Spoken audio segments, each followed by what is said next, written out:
the latest military news update. This is AFP Community News, hosted by Rofh Suzon every 12 noon, Mondays to Fridays. Only here on DWDD Armed Forces Radio. One AFP for a stronger Philippines.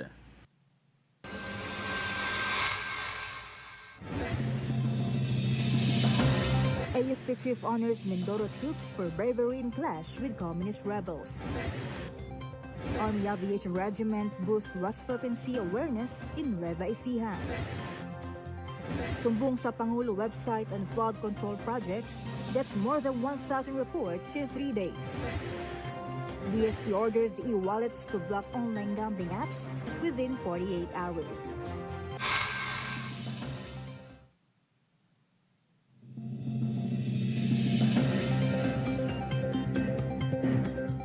Hello to everyone, especially to our troops at Camp Emilio Ginaldo in Quezon City. Today is Friday, August 15, and this is AFP Community News, your source for the updates on the armed forces and other developments across the country.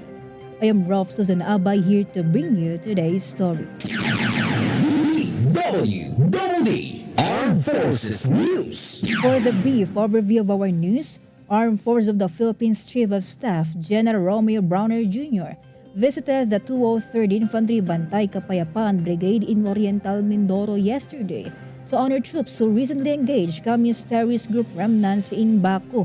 He received a situation briefing and awarded soldiers for gallantry in combat, intelligence contributions, and meritorious service.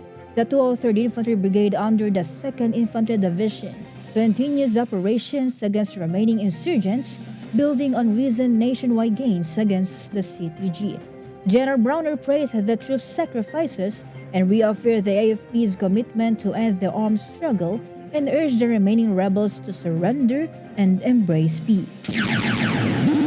DWDD Armed Forces News. The Philippine Army's Aviation Regiment Provisional held an information drive and static display at Ecatec Aviation College, Cabanatuan City.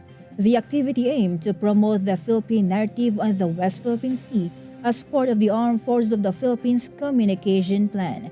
It engaged the local governments, non-government organizations, and academic institutions to raise awareness and counter misinformation. The initiative also sought to strengthen public support and diplomatic leverage for national interests. Armed Forces Radio. Let us hear more updates from Shaira about Marines in Itbayat sharpen close-quarter battle skills. Yes, good afternoon. The 310 Marine Company of Marine Battalion Landing Team 10 conducted close-quarter battle drills at Marine detachments in Itbayat, Batanes. The training enhanced troops' mastery of CQB techniques and coordinated movements for close-range combat and building, clearing in unfamiliar structures. This exercise ensures the unit remains highly skilled and mission-ready. This is Shara Rivera reporting for AFP Community News, One AFP for a stronger Philippines. Thank you, Shaira. DWDD Armed Forces News. Operatives of the Criminal Investigation and Detection Group arrested the most wanted Bangsamoro Islamic Freedom Fighter member in Cotabato City. Ali Akbar, a member of the BIFF Carialan faction, is listed as the number 9 regional most wanted in BARM and number 3 provincial most wanted in Maguindanao del Sur. He was apprehended after being wounded in a clash between rival MILF groups in Mama Sapano. He faces charges for the March 2024 ambush of a barangay official and a police officer in the same town. The arrest aligns with Philippine National Police Chief General Nicolas Torre III's directive to intensify the nationwide pursuit of criminals. DWDD National News. For our national news, the Bureau of Customs has temporarily suspended QR code scanning at the Green Lane started yesterday. It aims to speed up passenger processing at airports. Travelers with no items to declare will no longer need to scan QR codes, while scanning and inspections will continue at the red lane for those with declarations or selected for checks. BOC Commissioner Ariel Nepomuceno said the move aims to reduce long lines and improve passenger convenience while maintaining the strict border security. Armed Forces Radio. On the other line, let us hear more from Shaina about 6003rd Infantry Brigade holds MCSSP immersion presentation in Lake Cebu, South Cotabato. Yes, Rofh. The 603rd Infantry Persuader Brigade conducted a summing up presentation at the SB Session Hall, Lake Cebu, South Cotabato yesterday. The event, in partnership with the 105th Infantry Battalion, highlighted the Mobile Community Support and Sustainment Program immersion.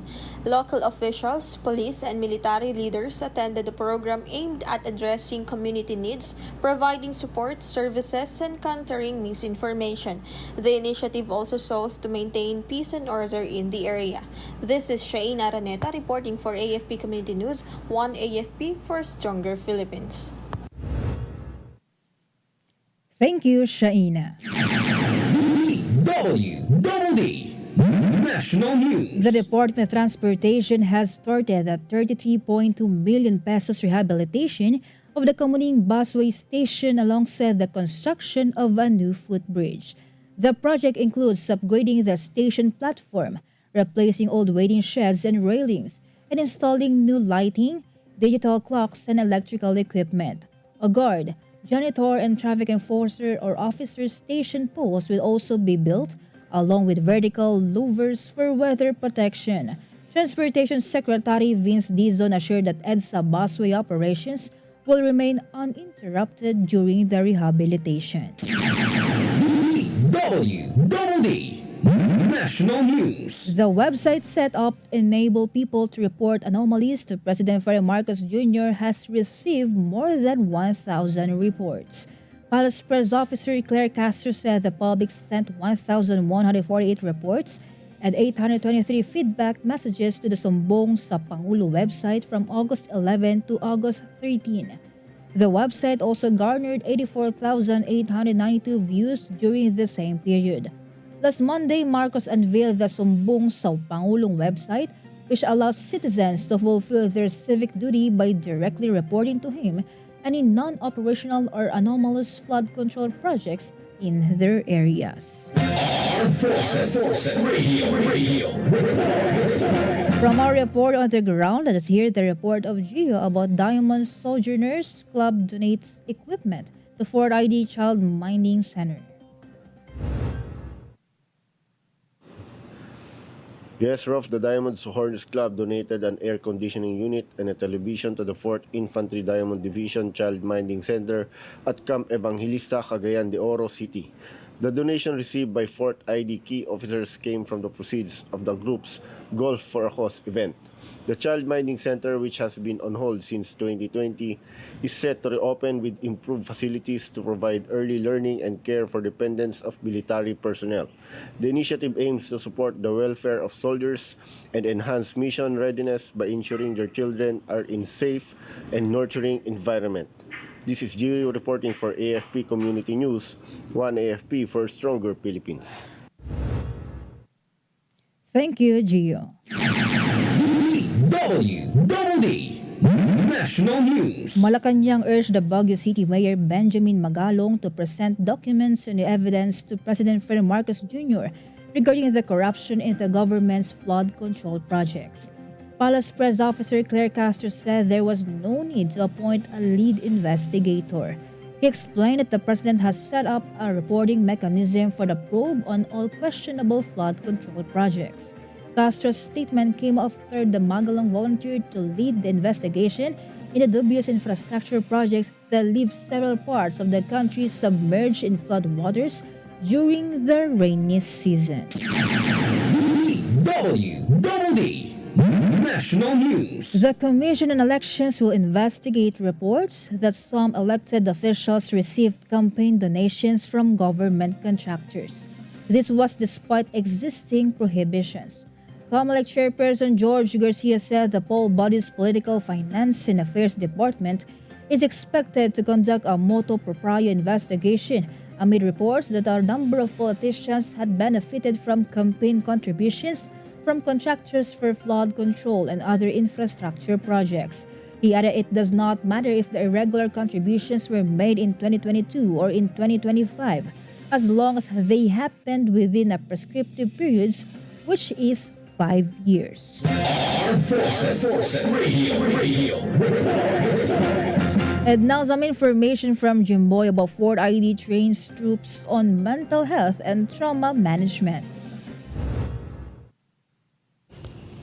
The 4th Infantry Diamond Division conducted a 2-day behavioral mental health support system seminar with trauma risk management training from August 13 to 14 at Camp Evangelista, Cagayan de Oro City, facilitated by the G1 Office and the Mental Health and Resilience Center.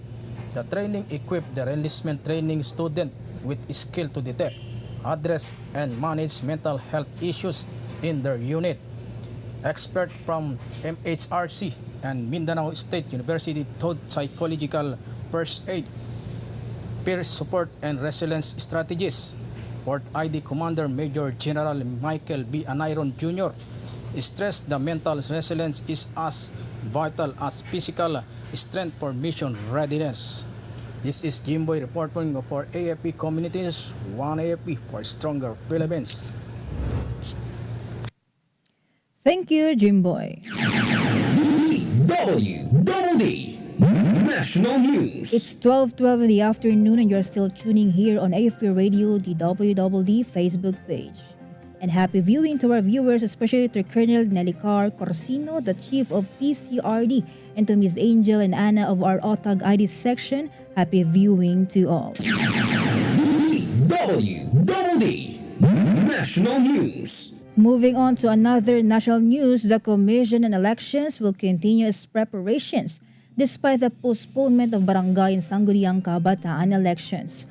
COMELEC Chairperson George Erwin Garcia said that Republic Act 12232, which sets the term of office of barangay officials and members of the Sangguniang Kabataan, will only take effect 15 days after publication in the official gazette or newspaper of general circulation.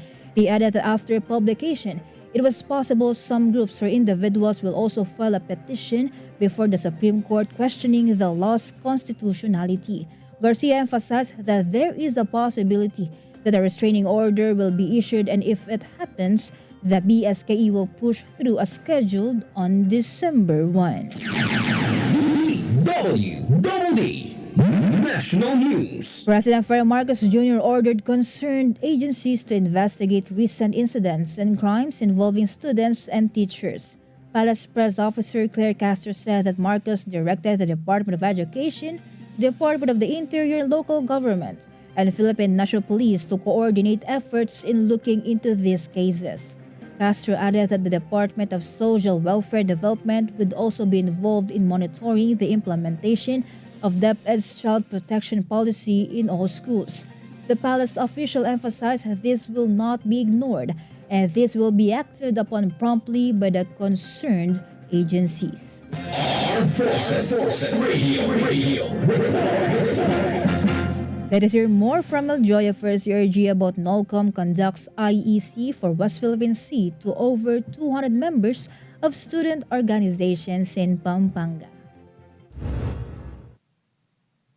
Yes, Rofh, the Northern Luzon Command Armed Forces of the Philippines, through the 1st Civil Relations Group Civil Relations Service Armed Forces of the Philippines, in collaboration with the Philippine Air Force Tactical Operations Group 3, conducted an information education campaign for the West Philippine Sea advocacy to over 200 student leaders of Merida Queen College, Pampanga, together with the National Intelligence Coordinating Agency Region 3 and Police Regional Office Guagua, Pampanga, during the Campus Peace and Development Forum initiated by the 5th Fighter Wing Philippine Air Force, Basa Air Base, Florida Blanca, and Merida Queen College on August 14, 2025. Throughout the course of the resource speakers lecture, student leaders of Merida Queen College from different organizations, together with other school faculties, engaged fully and strengthen their role as Filipinos in nation building, peace and development, and cultivate an appreciation for the nation's sovereignty and territorial rights. Through the distribution of flyers, a photo gallery display, and a video screening during lecture, the 1st Civil Relations Relations Group CRS AFP spearheaded advocacy for the West Philippine Sea.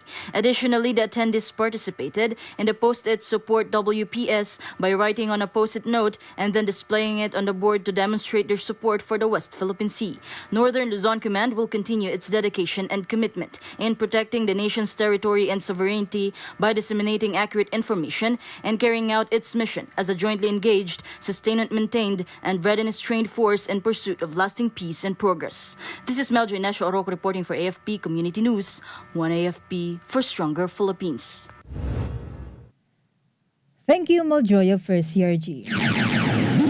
DWDD National News. Meanwhile, Malacanang defended the 4.5 billion pesos confidential funds proposed for the Office of the President under the 2026 budget. Palace Press Officer Claire Castro said there was nothing wrong with having a confidential intelligence fund as long as it was used properly. He added that confidential funds or resources only become wrong if used by someone corrupt. Budget Secretary Mena Pangandaman last Monday said the Department of Budget and Management proposed 10.7 billion in total confidential and intelligence fund allocations, or 11% lower than last year's 12.1 billion in the 2026 National Expenditure Program. DWDD National News. The Bangko Sentral ng Pilipinas has ordered e-wallet platforms to take down in-app links to online gambling platforms within 48 hours.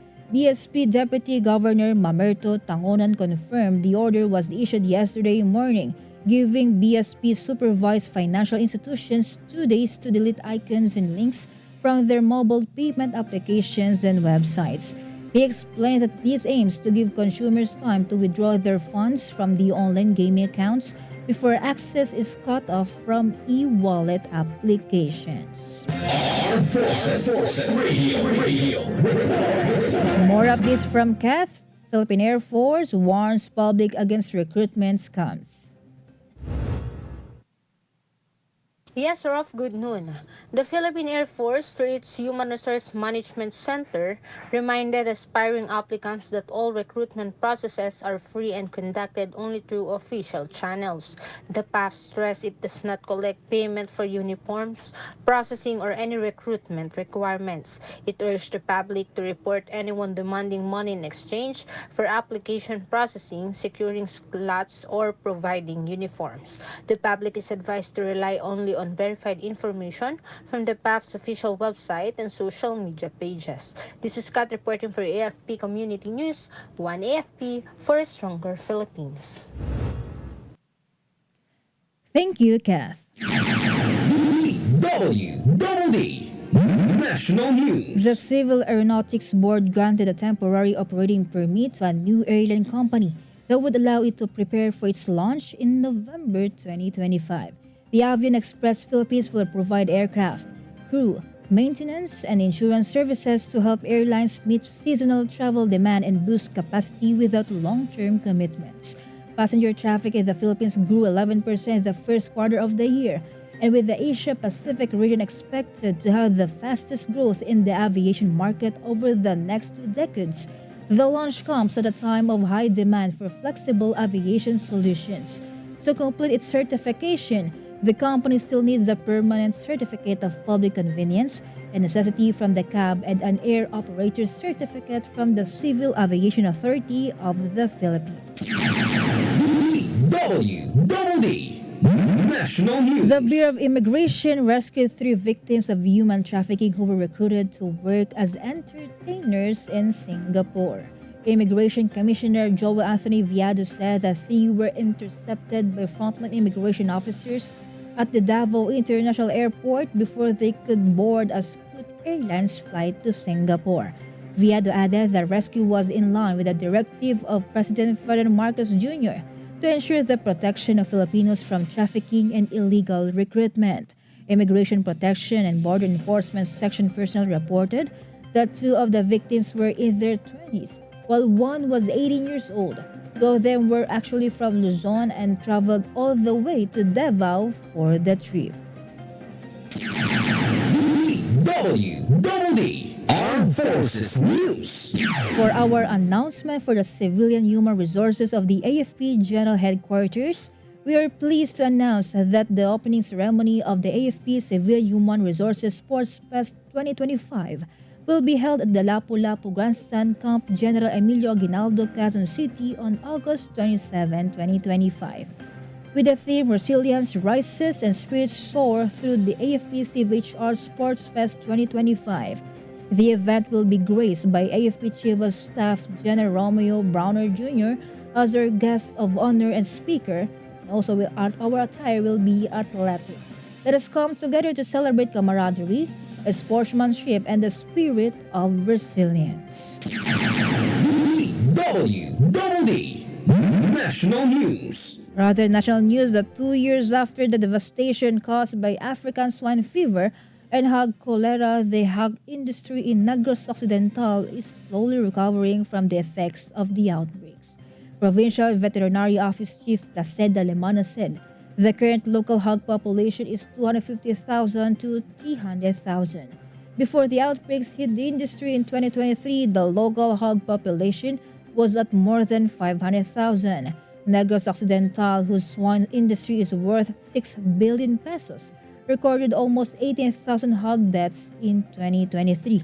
Losses were estimated at around 200 million pesos and resulted in a decline in swine production during the first semester of 2024.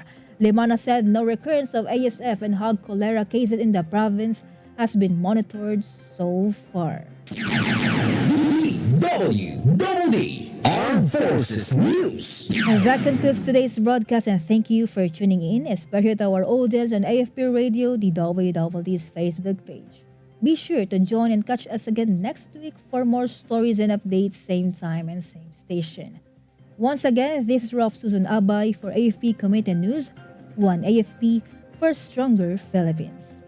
Behold the latest military news update.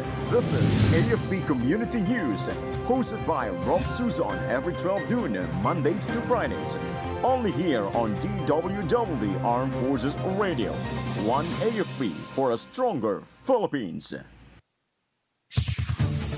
Ito ang DWDD 1134 kHz AM. Balita, impormasyon at musika. Ito ang DWDD AFP Radio. Boses ng Kawal Pilipino. Kayo ay nakatutok sa DWDD AFP Radio. Kami po ay kasapi ng KBP, Kapisanan ng mga Broadcaster ng Pilipinas.